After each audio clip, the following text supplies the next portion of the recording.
আমাকে একটা সাংবাদিক কালকে বলছে আপনি সবথেকে গরিব প্রেসিডেন্ট, জনপ্রিয় প্রেসিডেন্ট বাংলাদেশের। আমার এই মুহূর্তে আমার কাছে কিছু নেই, আমি ওইভাবে কিছু করিও না। একটা কোশ্চেন করতে চাই, আজকে পাকিস্তানের বিপক্ষে বাংলাদেশের ম্যাচ রয়েছে, নিশ্চয়ই বাংলাদেশের সবশেষ সিরিজটা আপনি দেখেছেন। বাংলাদেশ টিম ওইভাবে পারফর্ম করতে পারছে না এবং সেই জায়গাতে একজন অলরাউন্ডারের অভাবও আমরা দেখতে পাচ্ছি। দলে আসলে অলরাউন্ডারদের অভাব রয়েছে।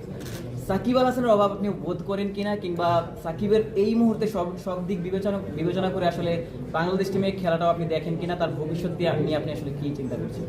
ফার্স্ট অফ অল আপনি একমাত্র আজকে ক্রিকেট নিয়ে কোশ্চেন করেছেন। আজকে দল আমরা সবাই টেনশনে আছি এই জন্য যে আমরা একটা ম্যাচ হেরেছি।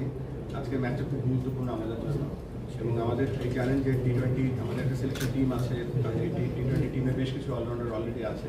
আর সাকিবের ব্যাপারটা হচ্ছে সাকিব তো world one of the finest allrounder এবং আমরা আশা করবো সাকিব ফিট থাকবে এবং ভালো ক্রিকেট খেলবে। এবং এই ব্যাপারে আসলে কোনো কথা বলতে চান কিনা, যেহেতু উপদেষ্টার কলে আপনি এসেছেন, বাংলাদেশ টিমে তিনি খেলতে পারবেন কিনা, আপনার পক্ষ থেকে কোনো আসলে না, উপদেষ্টার কলের সাথে তো এটার কোনো সম্পর্ক নেই, উপদেষ্টা তো সিলেক্টর না। তবে এটা আমাদের যে ক্রিকেট বোর্ডের যে সিলেকশন কমিটি আছে তারা দেখবে এবং আমাদের সিলেকশন একটা প্রসেস বা একটা সিস্টেম আছে, তারা সেটা ফলো করবে এবং সেটা আমরা রেসপেক্ট করব।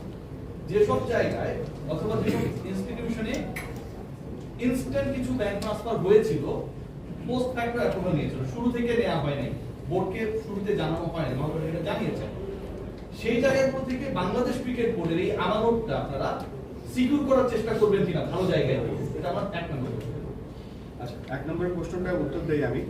আমরা কিন্তু এই ব্যাপারে ডিটেল আলোচনা করি, তবে আমাদের এই আজকের আলোচনার ওয়ান অফ দ্য মেজর জায়গা ছিল সিএফপি নিয়োগ করা, বাট আমাদের এই ফাইন্যান্সিয়াল যে ব্যাপারগুলো কত ট্রান্সপারেন্ট রাখা যায় আমরা চেষ্টা করবো এটা ওয়েবসাইটের মাধ্যমে যতটা ক্লিয়ার রাখা যায়। এন্ড অফ দ্য ডে ক্রিকেটের টাকাটা বা ক্রিকেটের যে আয় সেটা কিন্তু ক্রিকেটের জন্য, আজকের ক্রিকেটের জন্য, যে ছেলেটা আরও 10 বছর পরে বাংলাদেশে জন্মগ্রহণ করবে তার জন্য।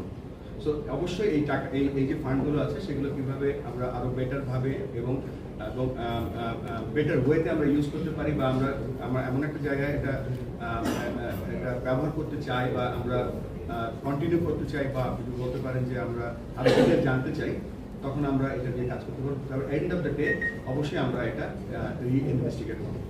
রিইনভেস্টিগেট করবেন বলে আরেকটা ব্যাপার, আপনি শুরুতেই বলেছেন যে এপ্রিলের শেষ নাগাদ আপনার ক্রীড়া উপদেষ্টা আসিফ মাহমুদ সজীব ভাইয়ের সাথে কথা হচ্ছিল রিগার্ডিং বিসিবি।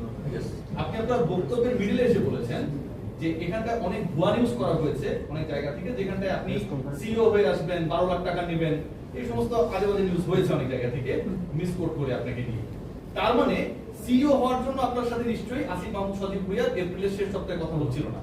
আমার সাথে আমাদের মাননীয় উপদেষ্টার প্রেসিডেন্ট হওয়া নিয়েও কথা হচ্ছিল না।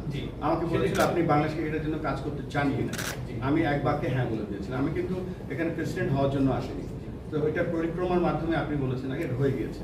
তো আমি বাংলাদেশ ক্রিকেটকে সার্ভ করতে চাই, এখন যে জায়গাটায় আছি সেই জায়গা থেকে সার্ভ করতে চাই। তবে এটা ঠিক আমার সাথে কখনো কারো বাংলাদেশ ক্রিকেট বোর্ডের কোনো স্টেক হোল্ডারের সাথে সিইও নিয়ে বা কোনো নাম্বার নিয়ে কথা।